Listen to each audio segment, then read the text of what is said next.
Hello সকলকে, good morning. কেমন আছো সবাই? আশা করছি সবাই খুব ভালো আছো। আমিও কিন্তু বেশ ভালো আছি। আমার নতুন আরও একটি ভিডিওতে তোমাদের সকলকে জানাই অনেক স্বাগত। আর আজকে হচ্ছে বসন্ত উৎসব। তো এই যে দেখতেই পাচ্ছ, আমরা চলে এসেছি বসন্ত উৎসব পালন করতে। তো আজকে সকাল সকাল বাড়ির কাজকর্ম সেরে রান্নাবান্নাও সেরে নিয়েছি। তারপরে এই দেখো, স্নান করিনি, শাড়ি টাড়ি পরে চলে এসেছি মাঠে। আর মাঠে দেখো কত ভিড়। আর কিছু কিছু জায়গায় সেলফি জোন করা হয়েছে ছবি টবি তোলার জন্য। আর আজকে না ভীষণ পরিমাণে রোদ। আজকে বলে না, এখন তো গরমকাল, এখন প্রত্যেক দিনই এরকম রোদ হবে।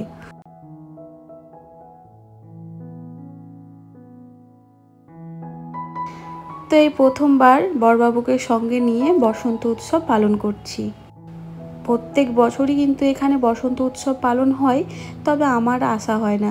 ঝুমারা প্রত্যেক বছরই আসে। তো এবছর বলছিল চল যাবি, ভালো লাগবে।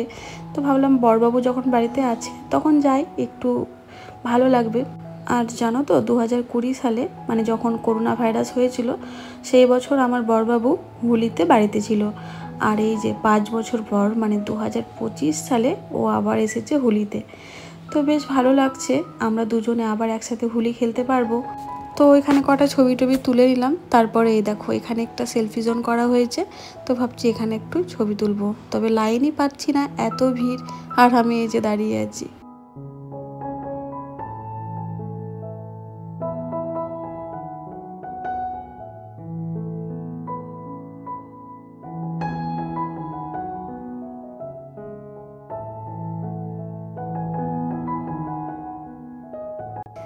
তো এই যে অবশেষে অনেকক্ষণ দাঁড়িয়ে থাকার পর আমরা লাইন পেয়েছি ছবি তোলার জন্য।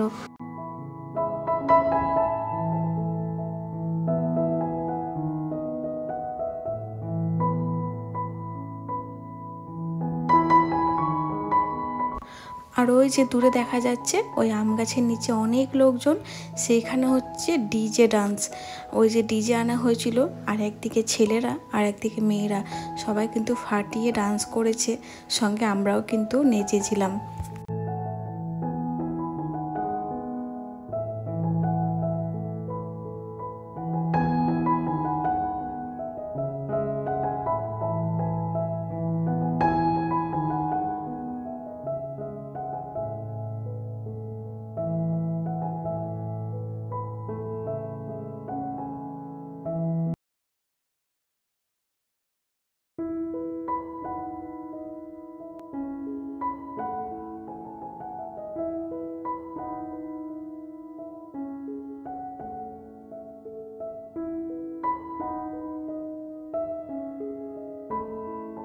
তো নাচানাচি করার পর প্রচণ্ড গরম লেগে গেছিলো। তারপরে বড়বাবু আমাদেরকে সবাইকে একটা করে আইসক্রিম কিনে এনে দিল।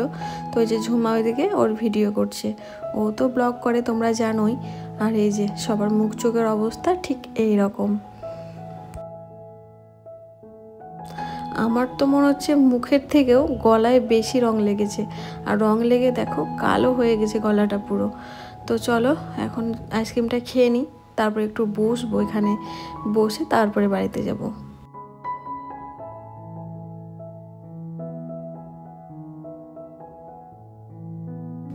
যখন এখানে ঢুকেছিলাম তখন চেহারাটা কেমন ছিল, আর এখন চেহারাটা দেখো, মানে মনে হচ্ছে রং তো না, আমি কাদা মাটি ধুলো এসব খেলে এসেছি, মানে পুরো কালো হয়ে গেছে গলাটা। তো সেটাই আমার বড়বাবুকে বলছিলাম, দেখো আমার মুখের থেকেও আমার গলাটা খুব বেশি কালো হয়ে গেছে।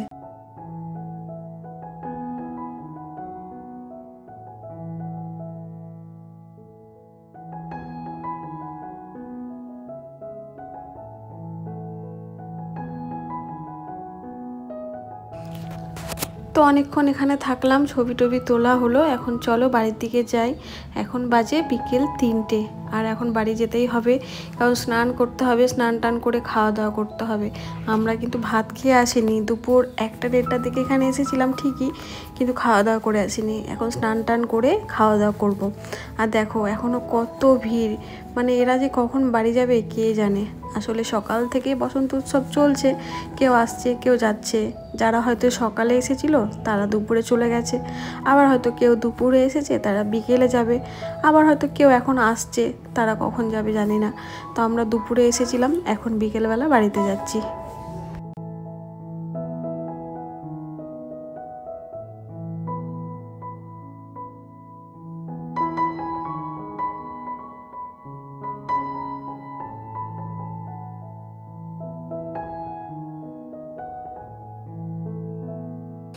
তো চলে এসেছি বাড়িতে, আর এখন কোনো দিকে না তাকিয়ে সোজা যাব স্নান করতে, কারণ খুবই অস্বস্তিকর লাগছে। আর আমার বড়বাবু কিন্তু সকালবেলায় স্নান পুজো করে তারপরে গিয়েছিল, কিন্তু ওখানে গিয়ে তো রং তো যেমন তেমন ধুলোতে পুরো নোংরা হয়ে গেছে গা হাত পা। তো ও আবার এসে স্নান করেছিল।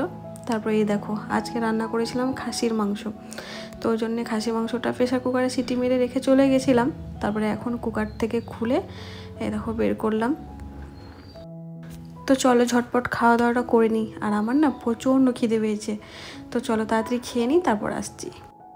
তো এখন সন্ধ্যাবেলা ছেলেকে বসেছি পড়াতে, আর এদিকে বড়বাবু ফোন দেখছে, আমি ওকে পড়াচ্ছি। আর রাতে রান্না বলতে মাংস আছে, একটু রুটি করে নেব, দিয়ে মাংস রুটি দিয়ে খাওয়া হয়ে যাবে আজকে রাতের খাবারটা। তো চলো আজকের ভিডিওটা এই পর্যন্তই, টাটা।